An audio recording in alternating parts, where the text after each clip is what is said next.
Hello and welcome to Kristi the Book Slayer. Today I'm doing the X-Men Apocalypse book tag. I saw this tag on Books and Bob's channel and I'm not tagged, but I'm gonna do it anyway because I am excited. I also live like an hour away from the cinema, so I won't be able to see X-Men Apocalypse anytime soon. Because I am home. In the land of my fathers. In the middle of nowhere, and I'm also watching a dog. He will be running around. Ah, he's around. There he is. Hi. He's not all too concerned about me having a quiet place to film. It's all the same for him.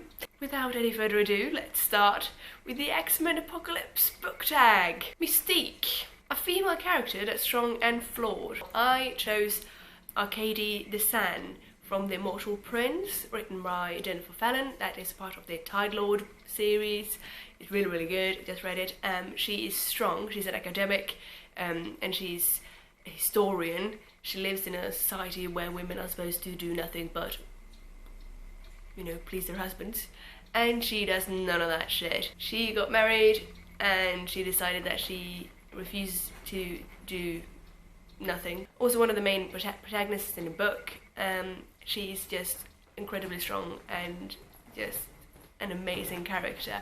She's also flawed because she's highly annoying. She does things without thinking, and she's also one of those who just runs off and doesn't tell people what she's doing or anything like that, so that will lead to problems, won't it? We all know this drill by now. Xavier, Professor X, a good mentor. In my notes I've written, dude, Gandalf, and I stand by that. Gandalf is my favourite mentor. He's a bit oofy. That's fine, but both in Hobbit and Lord of the Rings series, he is an amazing mentor. He does what he can, he does what he does best, he encourages, and he gets people to find their own strengths. Which is my favourite type of mentor, really. And he doesn't manipulate, which is a good trait by those who like mentors and are mentors. Quicksilver, a fast-paced book that you read in one sitting. Precious Bane by Mary Webb. But the weird thing is not that fast-paced, but I did read it in one sitting because it was really, really good. It's about a woman, it's a child, woman, something in between. People think she's a witch because she has a hair lip. Set in rural England in beginning of the 1800s. And it's just a lot of drama.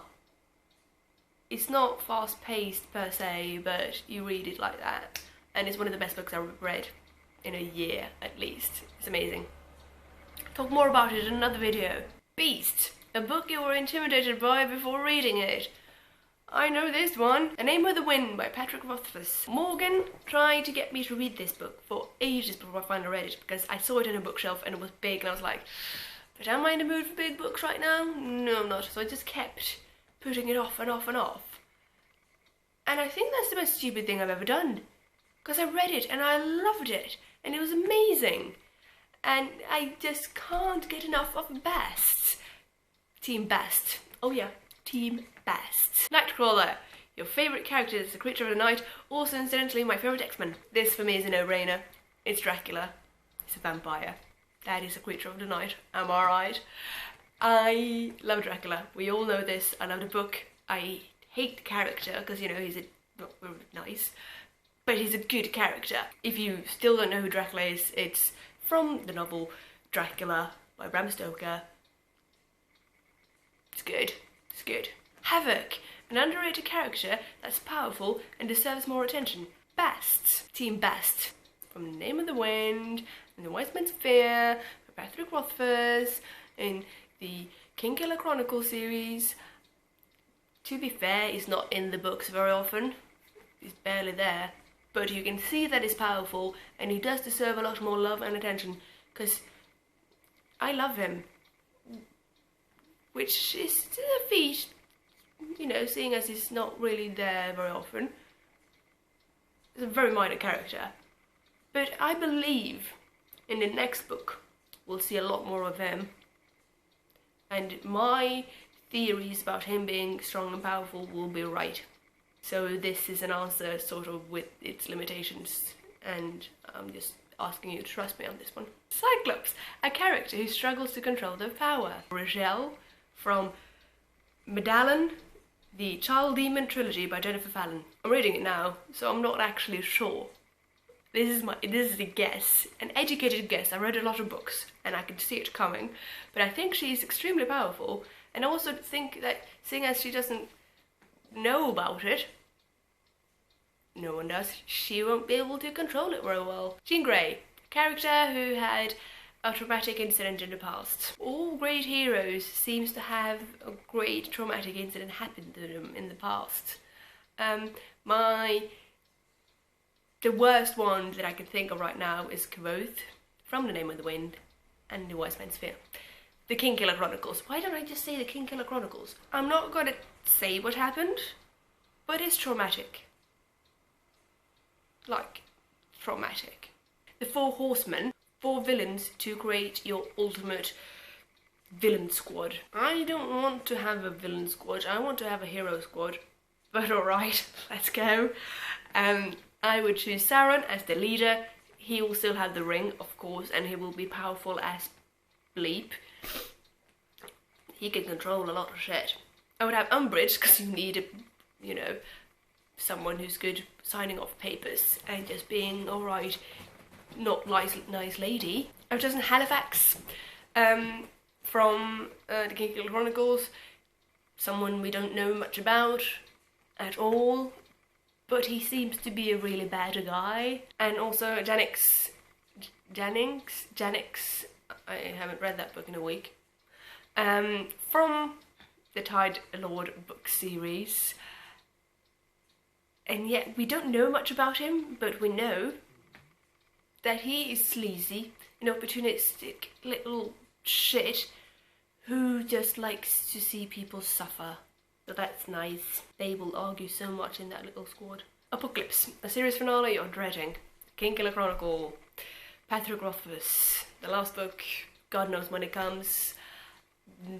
No one knows, but I'm dreading it because I don't want it to bomb. I want it to be good, and it deserves to be good. Wolverine, a side character that always steals the show. Ron Weasley. Dude, he's the best thing that ever happened to the Harry Potter universe. He is funny, he's thoughtful, he's smart, and I don't care what you say if you don't like him.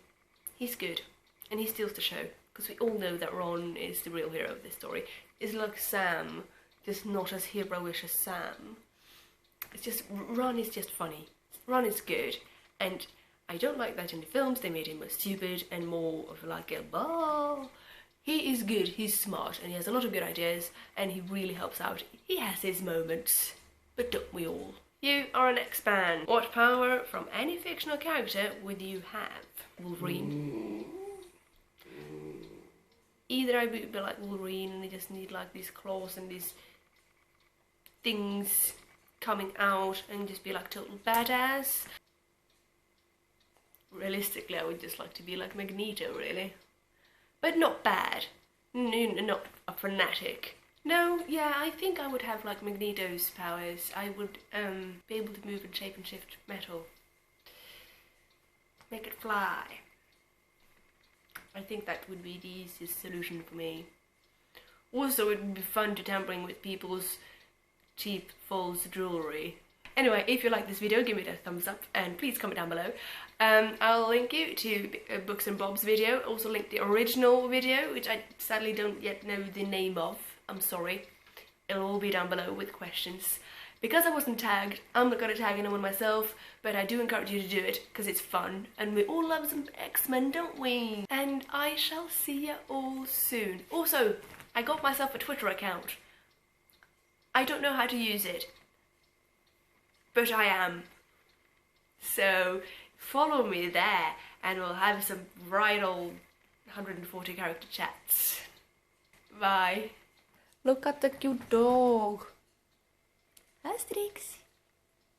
Hi. Hi. Oh, you're very regal, aren't you? Cutie.